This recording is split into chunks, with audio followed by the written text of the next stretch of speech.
All right, so we have Hunter Stufflebeam giving a talk on stability theorems for spheres.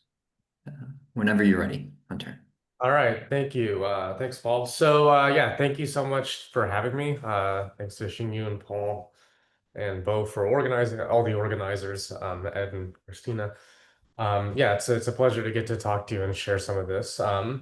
Yeah, I want to tell you about some stability theorems for min-max widths of spheres. Some of this is going to be joint work with Davi Maximo at UPenn, which is where I just was, and I'm now going to Johns Hopkins. Some of this is joint with Paul Sweeney, who needs no introduction. Um, all right, um, in the way of a very general, nice introduction, so a general principle that we have in geometric analysis states that controlling the curvature of some geometric space of interest ought to yield control on other invariants and should engender new relationships between these invariants. These can be things like geometric invariants, like diameters, volumes, as we'll see later, widths. Could be analytic invariants like eigenvalues of special operators.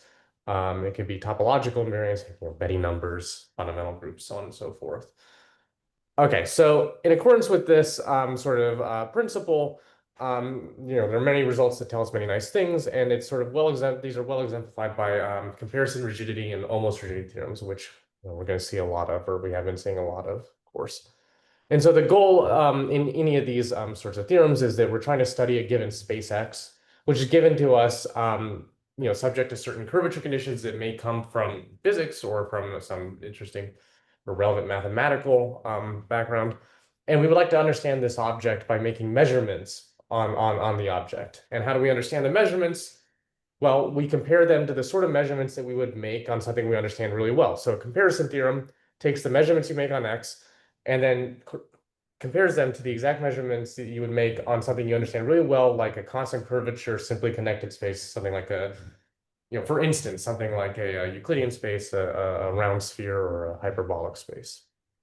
Building off of these sorts of things, sometimes, are rigidity theorems, which can give you sufficient hypotheses on these measurements so as to identify or classify X, say up to isometry, or to say it has some sort of special metric structure, is given that the hypotheses on the measurements are satisfied.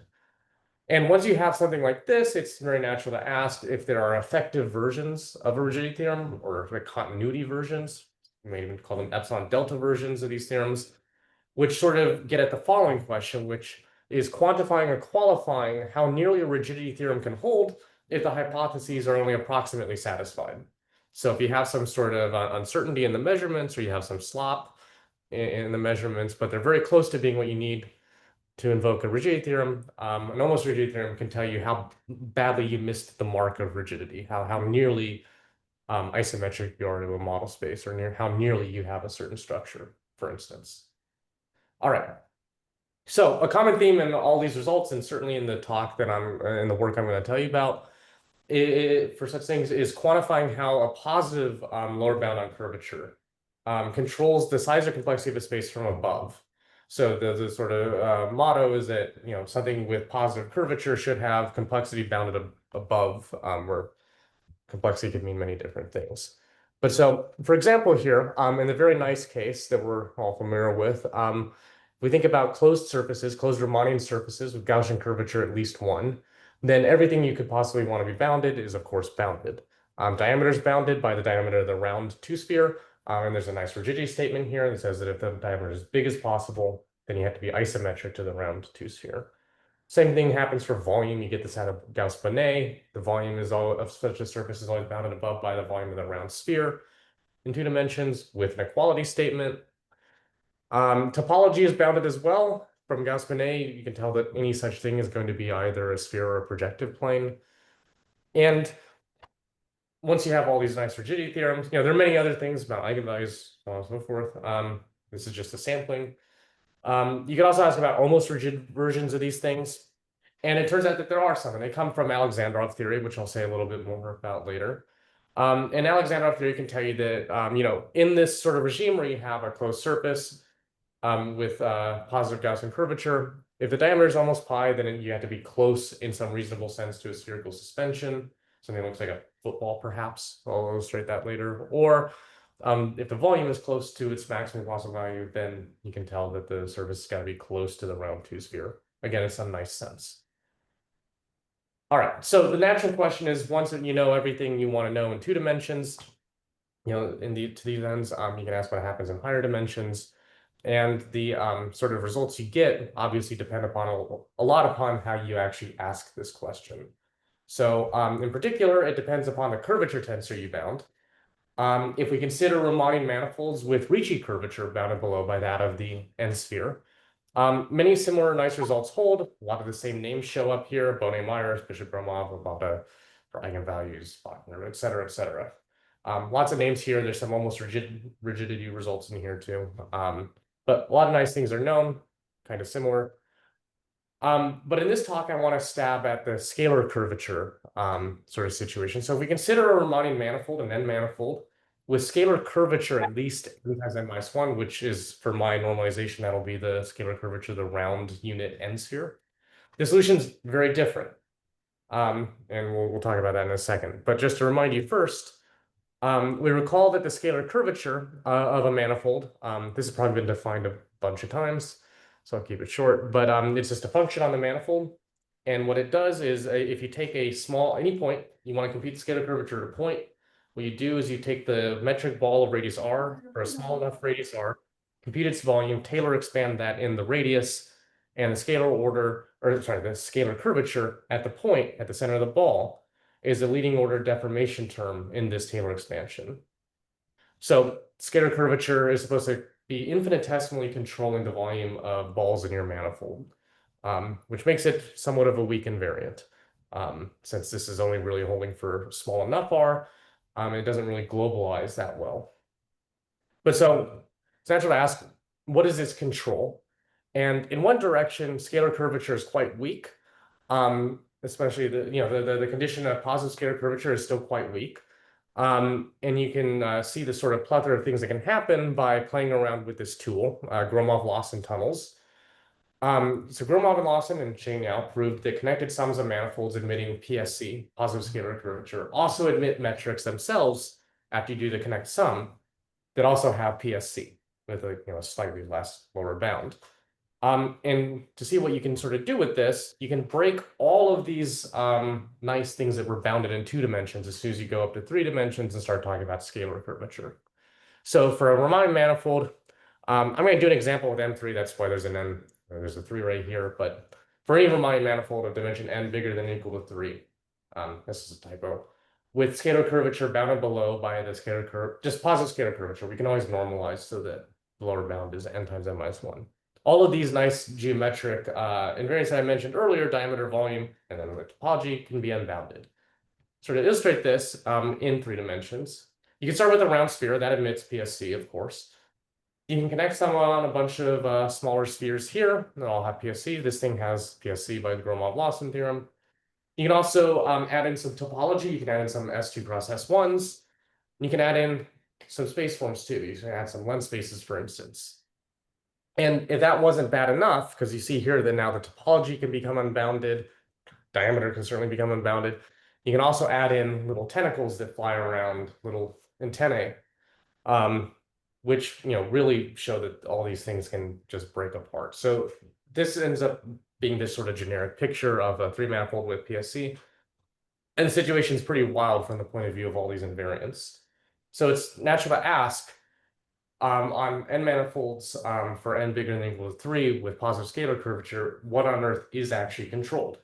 And one such invariant is the width. There are various notions of width. I'm going to take a particular point of view here. But in general, widths are controlled or are believed to be controlled in a very nice sense by positive scalar curvature. So feel free to interrupt me at any time, of course. I'm happy to take questions. But right, okay. So in the way of giving some background on this invariant, we have to talk about min-max theory for a second. So min-max theory, the goal, sort of the overarching goal of min-max theory is, at least in geometric analysis, is to find minimal submanifolds inside of ambient Riemannian manifolds. And the sort of motto that we have is that this theory should be a Morse theory for the volume functional. This was sort of initiated by Marquez and Nevis in the 2010s. Um, when it really got pushed into higher dimensions. And yeah, so the idea is to discover minimal submanifolds inside of an ambient Riemann manifold by finding critical points of this volume functional. So the volume functional, which I'll write like this for the slide, is a little monster that eats hypersurfaces inside your manifold and returns their volumes. They're n-1 Hausdorff measures, for instance. And we want to use the topology of this space of hypersurfaces to find critical points of this functional, which definitely are minimal submanifolds.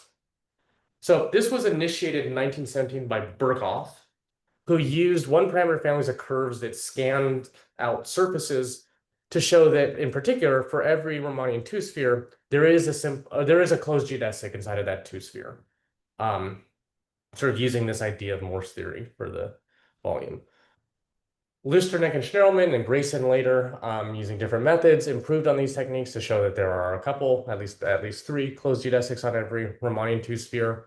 Later on, using dynamical techniques, Bangert, Franks, and Hingston showed there are infinitely many. And then this gets pushed into higher dimensions too, starting with the work of Longer, Pitch, and Shane Simon, who showed that every closed Riemannian manifold has at least one embedded minimal hypersurface, at least away from some singular set of Hausdorff codimension 8. And then this groundbreaking work of Marquez Nevis and Antoine Song, somewhat recently, established that there are infinitely many closed embedded minimal hypersurfaces in all closed Riemannian manifolds, at least for dimensions between 3 and 7, ambient dimensions between 3 and 7. And then there's a lot of nice things known about these minimal surfaces that you find using this min-max theory, this Morse theory for the volume functional. In particular, there's a lot of work showing that these hypersurfaces are dense, they're equidistributed throughout the space. There's a lot of stuff known about the Morse indices, so on and so forth. Their sizes satisfy a Weyl law, sort of like the spectrum of the Laplacian. It's a very beautiful and very broad theory. And in particular, I want to point out that in the 80s, Simon, Smith, who was a student of Simon, proved that you can develop a variant of this Alngren-Pitts theory, which gives better control on the genus of the minimal surfaces you find.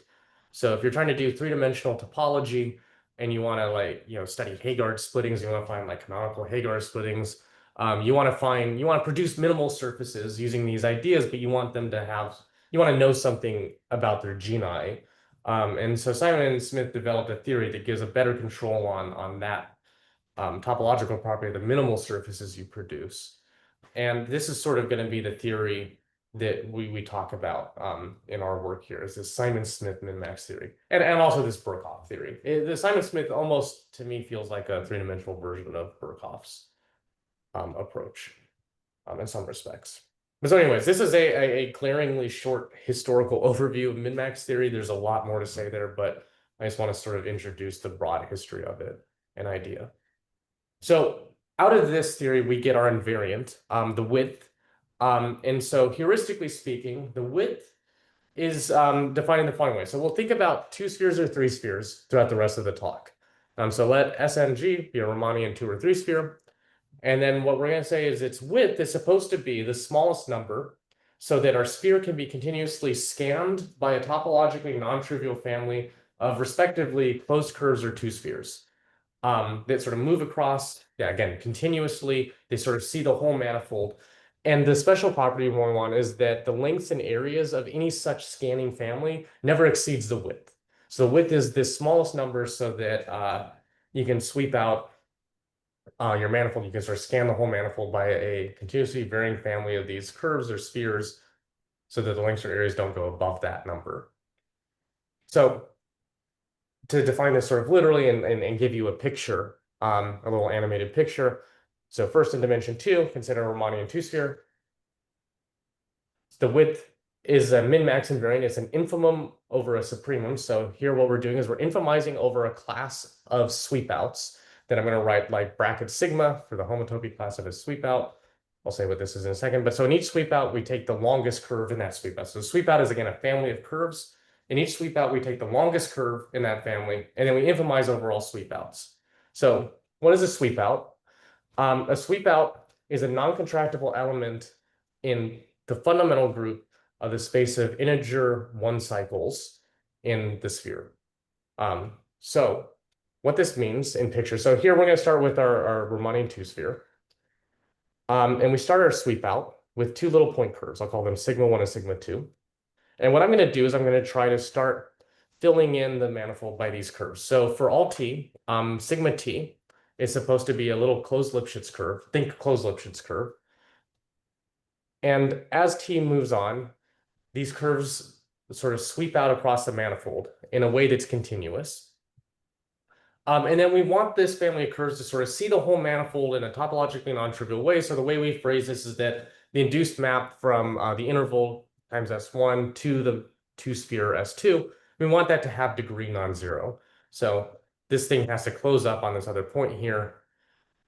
And so sweep out sort of looks like this family of curves. And remember that in each sweep out that we create, we're taking the maximal length curve, and then we're infamizing that length over all possible sweep outs to give a notion of width. So the relevant theorem here proven by Claude and Chow from 1992, who did this using Algren-Pitts min-max theory, says the following. So on a two-sphere, we'll take a C3 metric. They proved that WG, so this width that we define here, is realized as the length of some closed geodesic. And in particular, they show that if the Gaussian curvature is non-negative, then the width is actually equal to an invariant I'll call LG. So LG is the length of the shortest closed geodesic in S2G. Really, I should say a shortest closed geodesic. So in non-negative Gaussian curvature, the width is equal to the length of a shortest closed geodesic in S2G, and that geodesic exists. And moreover, a priori, this geodesic could either be a figure eight or simple. And in non-negative Gaussian curvature, Claude and Chow proved that geodesic has to be simple. It was recently proven that if you drop the curvature condition, I think it was proven by Jared Marks Quo and as Greg Chambers or Christos Montolidis, I think. It was proven that if you drop this curvature condition, then you can actually see the figure eight. So you can rule that out as long as the Gaussian curvature is non-negative, which is the regime we're going to work in. So this is our relevant theorem here. You can use this min-max theory to produce a geodesic which has shortest possible length in your surface and whose length realizes this width. All right. In 3 dimensions, you can do something very similar. So if you have a Riemannian three-sphere, the width is again an infimum over a class of all sweep outs. In each sweep out, you take the maximal area of a two-sphere in that sweep out. So again, the idea is that you take your three-sphere and you want to scan it with a family of these hypersurfaces. So we're going to scan it by a family of two spheres. So the sort of way you can define this is first take the standard embedding of S3 into R4, look at some Morse function on it, for instance, the height function, like the fourth coordinate function, and you define this sort of like starting family of sweep outs, these level surfaces, these two spheres that are the level surfaces of one of these Morse functions. And then to make a general sweep out in your given general three-sphere, all you do is you push this canonical family through by a one-parameter family of diffeomorphisms, all isotopic to the end. So you take this sort of canonical family that like scans out the three-sphere, and then you just wiggle the individual leaves around a bit using some diffeomorphisms. And this, all the different ways you can do this is the collection of sweep outs. And then so we consider all such families of sweep outs for our given metric on the three-sphere, and we make this invariant here. And the relevant theorem proven by Simon Smith is that for any Riemannian three-sphere, similar to what Birkhoff proved, this invariant is realized as the area of a bunch of minimal two-spheres, so possibly a union of disjoint embedded minimal two-spheres, and they could potentially have multiplicity. All right, so we're saying that these invariants here, these widths are the areas or lengths respectively of special minimal surfaces that you produce using some variational technique. All right, so those are our definitions. And so let me give you now 2 motivating results for what I want to talk about. Well, 2 more motivating results perhaps. So first I should ask, are there any questions about those definitions?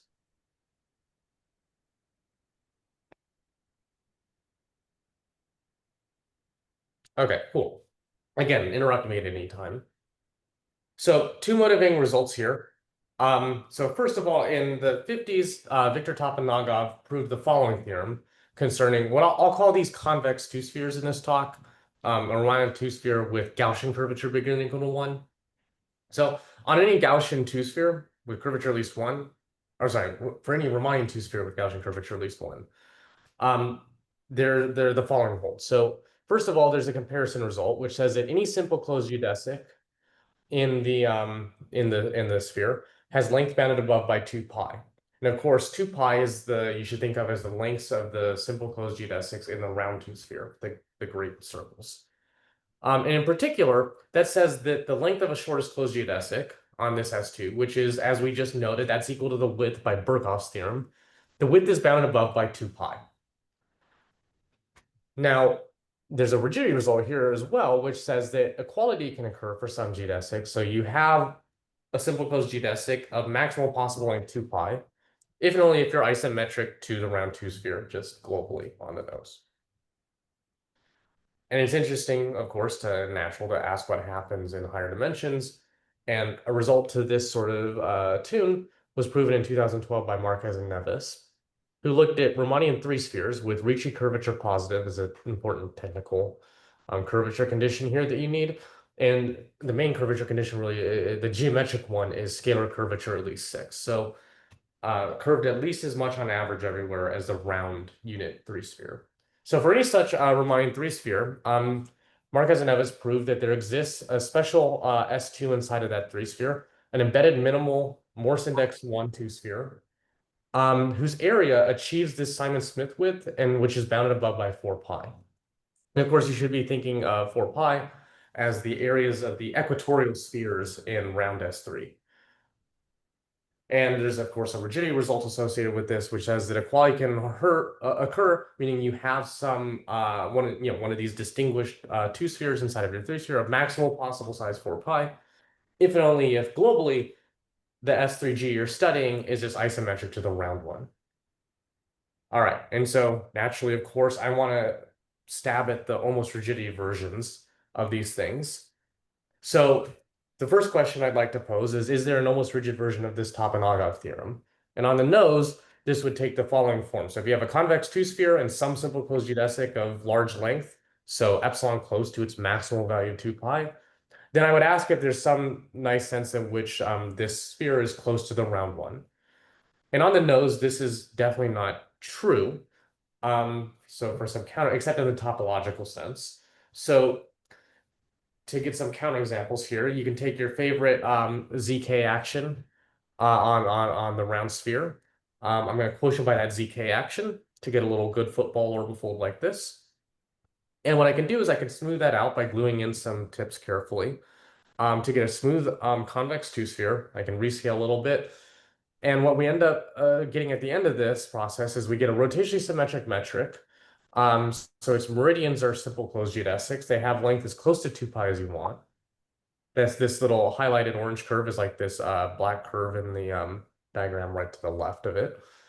And so we have simple closed geodesics of almost maximal possible length relative to the lower curvature bound. But of course, this little football is going to be far away from the round sphere, except in the topological sense, right? And the reason is because it has this little belt that's too thin, too small. It's got a belt, a little closed geodesic, simple closed geodesic here of length 2 pi over k, where k was the order of the action. And so this manifold is like too thin, and somehow too thin.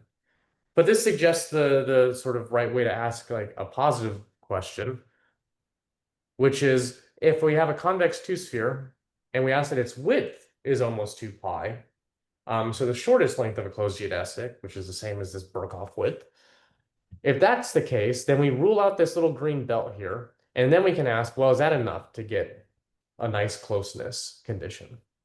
Or is that enough to get closeness to the round sphere?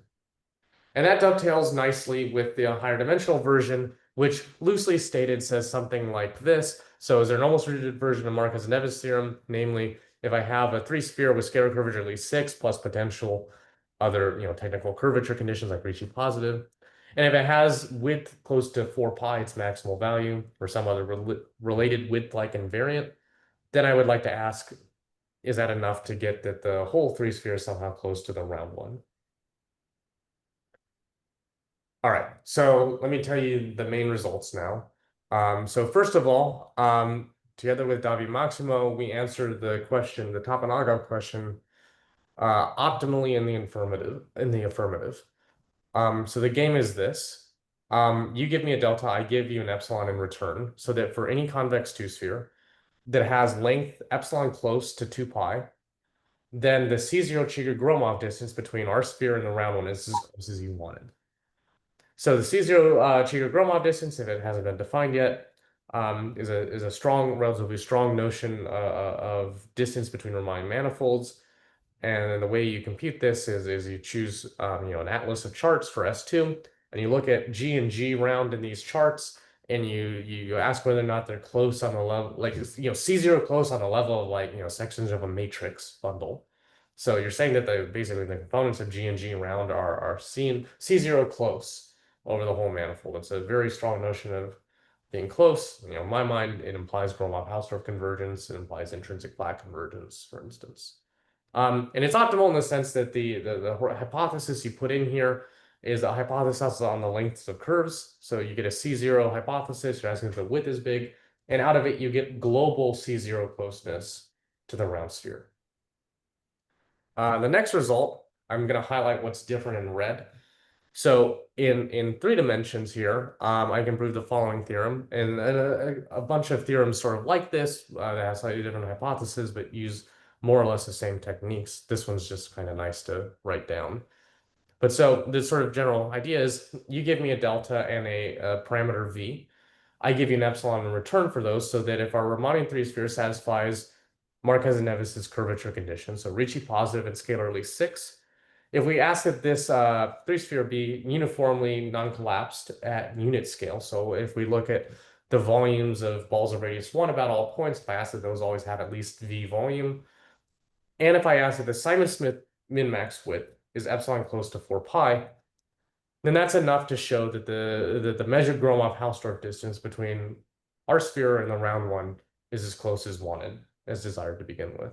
Where the measured Gromov-Hausdorff distance is the Gromov-Hausdorff, saying that the Gromov-Hausdorff distance is close, and the volumes are close. All right, and then the last result, proven with Paul, who's here. Hi, Paul. Looks at a different situation. It has some different hypotheses. So here, we're going to be looking in general n dimensions. And the game is you give us a delta and a d. We give you an epsilon in return. So that if we have an n sphere now, which is rotationally symmetric, has diameter bounded above by d, has scalar curvature basically bounded below by the scalar curvature of the n sphere, and min a being epsilon close, so some invariant called min a, which is epsilon close to being its maximal possible value, which is, I'm going to write omega n minus 1 for the volume of the n minus 1 round sphere here. Then the volume preserving intrinsic flat distance between our sphere and the round one is as close as you wanted. So a couple things, of course. Min a of g is an invariant defined in this way. It's similar to sort of the Birkhoff invariant I mentioned earlier. So min a of g infomizes over the volumes of all closed minimal hypersurfaces in M. It's sort of similar to the shortest closed geodesic. And the volume preserving intrinsic flat distance, of course, many people will talk about this. Many people know about this here. This is like a geometric measure theorist's notion of distance. For Riemannian manifolds, it's like the intrinsic version of Federer and Fleming's flat distance. So it's another natural sort of convergence or distance you can talk about in these problems. So these are our main results. I want to tell you a little bit about how each of these are proved. Are there any questions on the statements?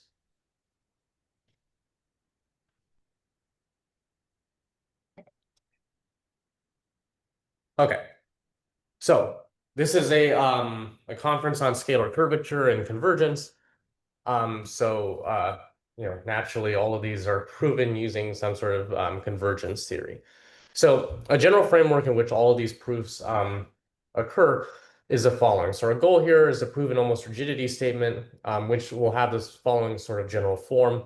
Some geometric space X almost satisfies some property star, ought to imply that X is almost X bar, where X bar is supposed to be an object characterizing property star. So an object or property characterizing, property star. So our goal is to prove some sort of general statement like this.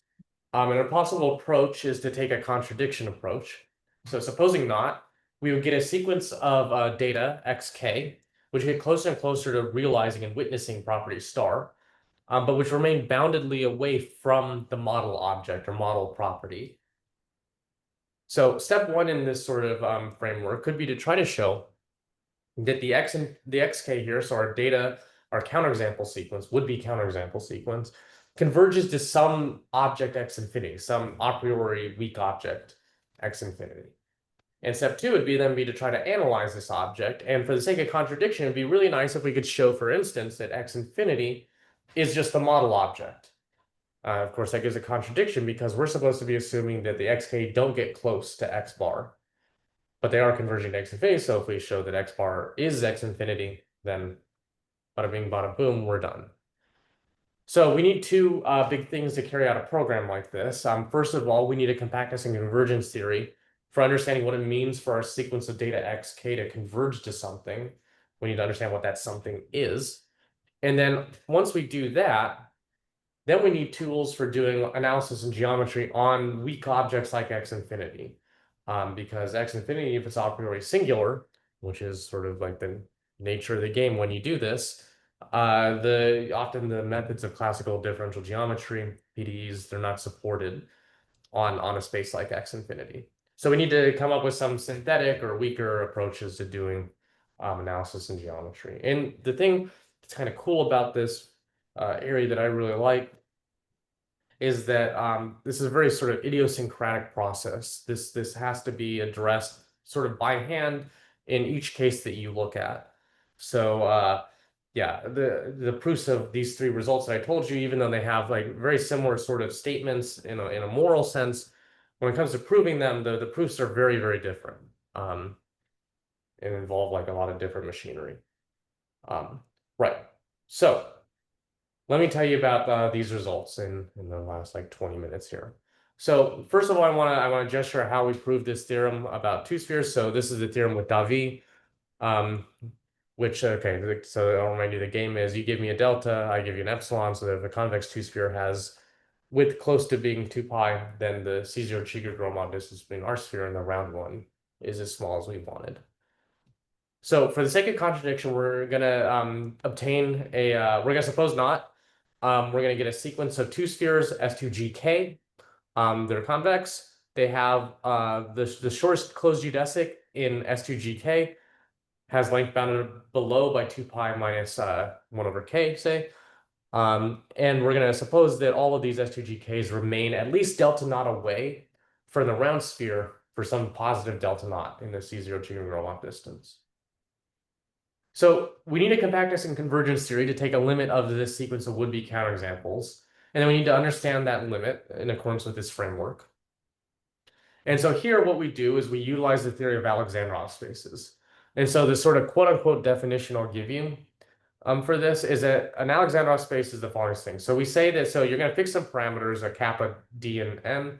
We're going to say that x is an Alexandrov space of dimension n, curvature least k, kappa, and diameter at most d if x is a complete locally compact length space, which is just a nice metric space where you can make sense of distances between points in terms of the lengths of curves that connect them.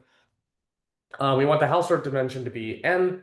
A posteriori dimensions of Alexandrov spaces are integral. We want the diameter to be more than d. And the sort of like interesting meat of the definition is that we want x to have some sort of synthetic notion of curvature being bounded below by kappa. So this is supposed to be a metric space analog of sectional curvature being bounded below by kappa. And there's many ways you can define this in terms of convexity, in terms of triangles, comparisons, so on and so forth. But this is just to say that X is supposed to be a metric space that mimics the behavior of manifolds with sectional curvature bounded below. And these are relevant for us because Gromov proved the following beautiful theorem. about the space M NKD, so expensive looking M NKD, which is the space of Riemannian manifolds of dimension n with sectional curvature least kappa, diameter most d. Gromov proves that this space of manifolds is precompact in Alexandrov spaces of curvature at least kappa, diameter at most d, and dimension at most n. And this compactness is relative to the Gromov-Hausdorff distance. So that is to say, if you have any sequence of manifolds in MNKD, I'm just going to say K, I can't keep remembering kappa. So if you have any sequence of manifolds in MNKD, some subsequence is going to converge to an Alexandrov space in the Gromov-Hausdorff distance with curvature at least K, diameter most d, and dimension not exceeding n. So let's apply that here. So step one of our program is to apply this theorem. By Gromov's theorem, up to a sequence, these S2GKs are going to converge to a Alexandrov space of curvature at least 1 and dimension not exceeding 2. And our goal is to show that this limit here, this limit metric space, is isometric to the round 2 sphere to get our contradiction. So now, in step 2, what we do is we show that this Alexandrov space limit is homeomorphic to S2. So the underlying space here is just a topological 2 sphere. And together with this, we're going to see that this metric D, this distance metric here, has a very nice special structure. And so the tools we use, first of all, a theorem of Criss-Croak from the 80s is the following beautiful inequality, which says that the shortest length of a closed geodesic, so LGK squared, bounds below the area of S2GK up to a dimensional constant, a universal dimensional constant. There's a lot of interesting work on, exactly what the optimal constant there is. A lot of open problems there. So this tells us a very important fact. So if we look at the area of our limit here, so if we take the two-dimensional Hausdorff measure of our limit xd, using Alexandrov theory, that's going to be the limit of the areas of the sequence. And that's going to be positive since LGK is converging up to 2 pi. So this theorem of Croak, we view this as sort of a non-collapsing result, which tells us that the area of our limit didn't lose dimension. So the two-dimensional measure of the limit is positive. That proves that the limit has maximal possible dimension 2 here. So this is a two-dimensional Alexandrov space of curvature, at least 1. Of course, I dropped the D because these are going to all have diameter bounded above by pi.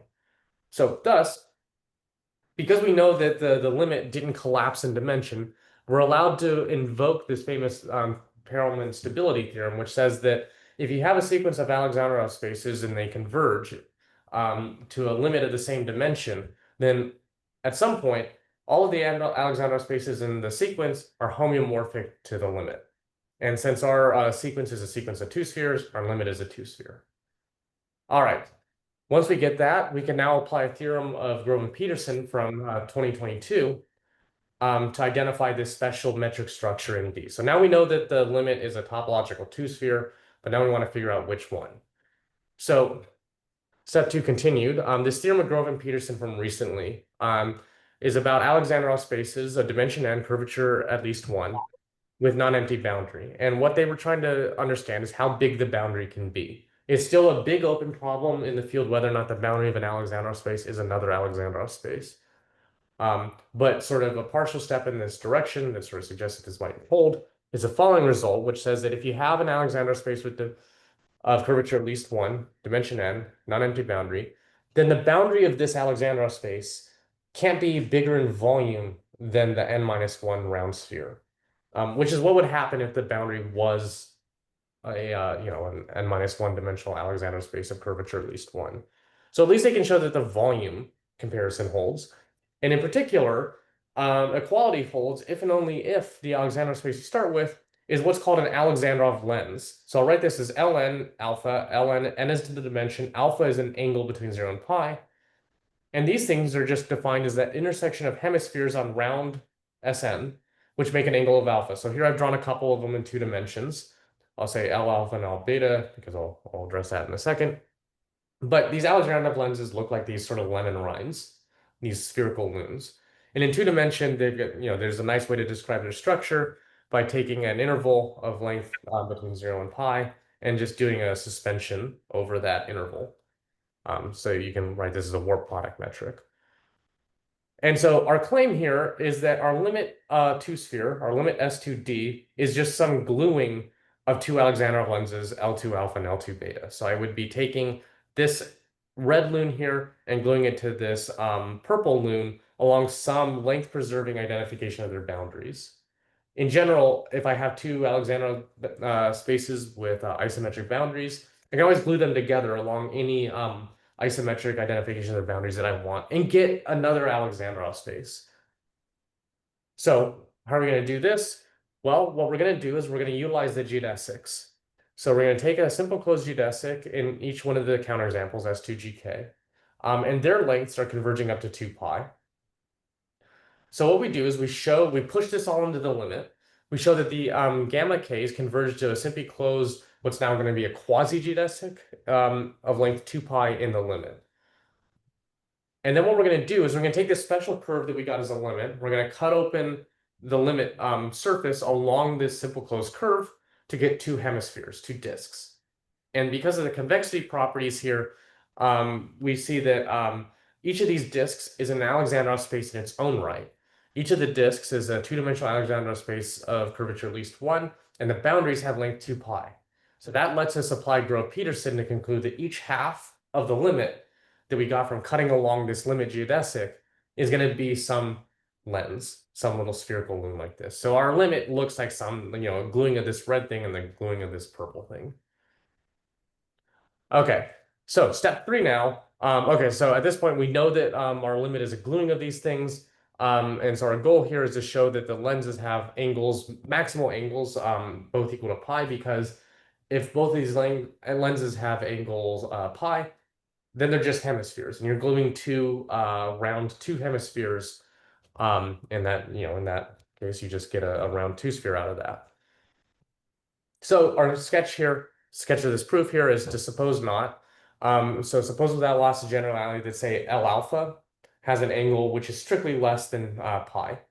And the idea is that if that lens was to had an angle that wasn't pi, the limit manifold would be wrapping in too tightly, sort of, and it would be too thin. And so what we're going to do here is now we're going to actually do some min-max theory. So what we're going to do is inside the limit, the singular limit, we're going to build a sweep out by 1 cycle, so closed Lipschitz curves, so that their lengths don't exceed 2 pi minus 2 eta. And that's because of the fact that the angle is too shallow, or too sharp. Yeah, too sharp. And then what we're going to do is we're going to use the convergence, the Gromov-Hausdorff convergence here, of the S2GKs to S2D, to pull the sweep out that we just constructed on the limit back to the counterexample sequence. And we can do this in such a way that it consists of 1 cycles, again, closed Lipschitz curves in our case, whose lengths don't exceed 2 pi minus eta. So there's a little bit of slop because we have to pull back through some maps that aren't exactly isometries. But the lengths of these cycles in these sweep outs are bounded above by 2 pi minus eta for eta positive, not depending on k. And so now what we can do is if we run the Alngren, Pitts, and Calabi-Chow theory, we produce a simple closed geodesic in S2GK whose length doesn't exceed the maximal possible curve length in this particular sweep out that we constructed. And so that means that there is going to be a simple closed geodesic in S2GK whose length doesn't exceed 2 pi minus eta. But eventually, when k gets large enough, that's going to give a contradiction because LGK has to exceed 2 pi minus eta to converge up to 2 pi. So here's a little animation of this. Here's our limit. We're assuming it has some singular set. So we start building in this sweep out of curves like this. That gives us this sweep out here. We then use the convergence of the S2GKs of this limit to yoink this sequence or this sweep out back to get some new sweep out here on the sequence. And then we run the Calabi-Chow theory to produce a simple closed geodesic that's too short. All right. Now, Hermann Gluck once had a great line, which is that every math talk is a sequence of carefully constructed lies. And I haven't exactly lied, but I haven't omitted some things. So there's some complications here. So first of all, I haven't told you exactly how we build a sweep out, and I haven't told you exactly how we use this convergence to pull the sweep out back. It turns out that building the sweep out's not so bad. There's a lot of geometry in these looms that you can leverage. And so that's not so bad, but the convergence theory is kind of bad. And the sort of issue here is that if you assume that the angle is less than pi, you're assuming that the limit is singular. It will have singular points. It will have tangent cones that aren't Euclidean. And so you have to work with a singular set. And the fibration theory that we would like to use to show that these Alexander spaces are like basically fibering almost over this limit, it breaks down near the singular set. So as you walk up to the singular set, even these nice singularities that we have here, it's already bad enough to where Yamaguchi's fibration theory breaks down, and we can't use the maps in his theory to pull back the sweep out. So what we have to do to get around this is we localize. So we localize all these constructions in Yamaguchi, and we only pull back parts of the sweep out that are far away from the singular set. Well, not too close to the singular set. And if you localize away from the singular set, the pullbacks that you construct actually end up having good by Lipschitz estimates. And so you can pull back those portions of the sweep out without damaging the lengths too much. But of course, the problem is that then you have a partial sweep out on the S2GK, which has curves that have been, cut open. There are holes blown in the sweep out. And so what we have to do is we have to go in and by hand fill in the curves using some homotopy results without damaging the links too much to complete the sweep outs and push the proof through to the end. So that's kind of how we do that. All right. To change directions now, let me tell you about these other two results in the last 4 minutes. So I'll just give a little sketch here. So first, let's look in 3 dimensions where we have a Riemannian 3-sphere now. We're looking at Marquez and Nevis's curvature conditions. And we're asking that Simon-Smith width be almost maximal. So for the sake of contradiction, let me just say outright, the main tool we use here, unlike in the prior result where we use geometric measure theory, metric geometry, the main tool here is actually going to be Ricci flow.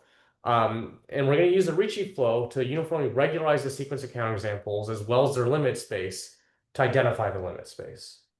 So for the sake of contradiction, it sort of goes the same way, right? We're going to assume not. We're going to get a sequence of 3 spheres that are all non-collapsed. They have the right curvature conditions, so that their widths converge up to 4 pi. But we're assuming that they remain bounded away from the round sphere in Gromov-Hausdorff. So by Gromov's compactness theorem, by a similar Gromov compactness theorem, you can take a limit of these 3 spheres to get what's called a Ricci limit space. And by Cheeger-Golding theory, this metric space here, by the non-collapsedness, it's going to be 3-dimensional. All right, and our question is, can we show that this Ricci limit space is just the round one, the round S3? So this is what we start with here. We start with our sequence of counterexamples that are converging to our Ricci limit space. And to use Ricci flow, we're going to invoke this theorem of Miles-Simon from 2009, which says that basically using this lower curvature bound, this lower Ricci bound, and this non-collapsing, we can Ricci flow each of these S3GKs for a uniform amount of time T0 to get a sequence of Ricci flows on the 3-sphere. These come with nice estimates, so nice that we can invoke Hamilton's compactness theory for Ricci flow to show that we get C-infinity Loc convergence to a Ricci flow on the 3-sphere. It takes a little bit of work to show that this limit here is going to be a limit on the 3-sphere and not like on R3, but this just comes from the nature of this convergence and these curvature conditions and some result of W. So in any case, we get this sequence Ricci flows on our counterexample data. We can get a subsequence which converges to a limiting Ricci flow on the 3-sphere. And the nice thing that Simon proved is that as t goes to 0, this Ricci flow converges backwards to the original limit space here in Gromov-Hausdorff. So what we can do now is consider this uniformly regularized sequence and try to understand that. So what do we have here? Well, on this sequence here, by the maximum principle for scalar curvature has a nice evolution here. There's a scalar curvature lower bound Ricci curvature stays positive by the work of Hamilton in 83. And Marquez and Nevis proved this beautiful evolution for the width, which says that the width of this metric at time t is bounded below by the original width minus 16 pi t. So if we shove this into the limit using the smooth convergence, we see that the scalar curvature of the limiting flow has the same lower bound. The Ricci curvature is positive if you invoke a maximum principle along with Hamilton's theory. And we see that because the widths are converging up to 4 pi for our sequence of counterexamples, the width of the Ricci flow in the limit is going to be bounded below by 4 pi times 1 minus 4t, where we notice that there's a 1 minus 4t in the scalar curvature and in the width evolutions. So all we have to do now is rescale that limiting flow by 1 over 1 minus 4t. We get something with scalar curvature at least 6, Ricci curvature positive, Simon-Smith width at least 4. So applying Marquez and Nevis's rigidity theorem together with a backwards uniqueness result of Brett-Kochmore, you can show that this limiting Ricci flow after you rescale it is just a static metric. It's just the round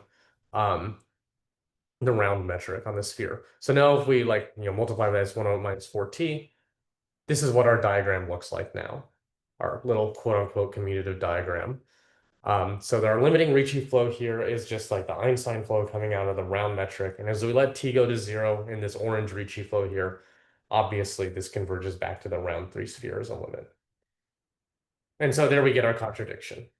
And then I guess I'm over time by a minute here. I'll just mention that in this result with Paul Sweeney, which I think he's talked about recently, there's okay, so here we're working with n-dimensional spheres. They're rotationally symmetric. They have scalar curvature bounded below by the nth sphere, but no Ricci curvature condition. We asked about this min A invariant being almost maximal. We prove a similar sort of theorem, and we use again different techniques. So the main tools that we use to prove this, it's a rather direct sort of approach once you do the contradiction step. We utilize the theory of integral current spaces and intrinsic flat convergence to basically directly looking at this sequence of metrics. We do estimates on them using like comparison techniques to show that any sequence of would-be counterexamples converges to the round metric in the right gauge. So yeah, that's all I want to say there. Thank you so much for listening and for having me. Yeah, I'm happy to answer whatever questions.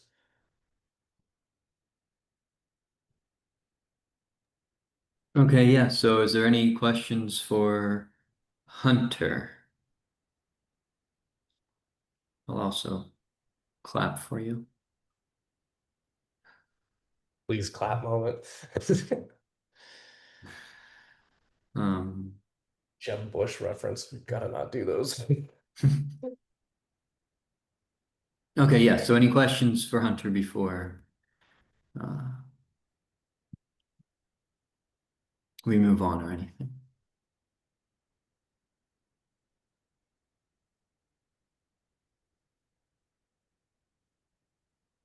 Okay, I can always ask a question. So maybe so back when you were defining the width for the Marquez-Nevis theorem, you picked a sweep out on the standard round sphere, the height based on the height function. Right. If you chose a different one to base it off of, would your constants be different? Does everything still hold? Do you know? The theory would still hold. I mean, you can use as a basis for the sweep out any the level sets of any Morse function will do it. Right, right. But you would still get rigidity. There's not like the Ricci flow doesn't need you to Uh, use. no, I don't believe so. No, I don't believe so. So Actually, it just, yeah. yeah, I don't think so. So the constant would just change is what you're thinking. It would be based off Um, what you would pick at the beginning. so the constant meaning The 4 pi. 4 pi. Yeah. Well, if you're comparing this to the round sphere, no, I don't think the constant can change. No, like, even if you change, even if you're not using the height function. Well, I because you're guess I still see what you mean. Yeah, yeah, yeah. infamizing over this class, all the class of all of these sweep outs, so you can. I guess yeah, maybe the better way to phrase your question, is there a sweep out that's not in the class of the height function? Uh, That is yeah, non-trivial. right. I'd have to think about this for a Yeah, I second. don't Uh, know either. But I mean, there must be, right? Wouldn't maybe on the three, yeah, no, I'd have to think about that for a second. Yeah. Right, because what you said, of course, if you start with something in the class and then the F naught can move you around. But yeah, Yeah. back to the height function basically. I don't know. Yeah, typically the way this works is you fix a Morse function, you get like this starting family, and then you look at all the different ways you can deform it along all smooth one parameter families of diffeomorphisms, all isotopic to the identity. Actually, so maybe you can like connect them all. Um, yeah, I'd have to think about that for a second to give you like a strong. Yeah. It's not super important. I was just wondering it during the talk. So. Okay, so any other questions for Hunter?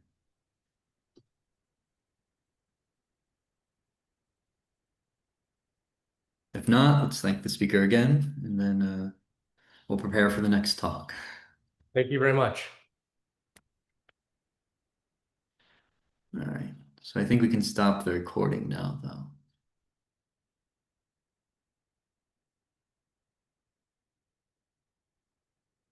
Okay.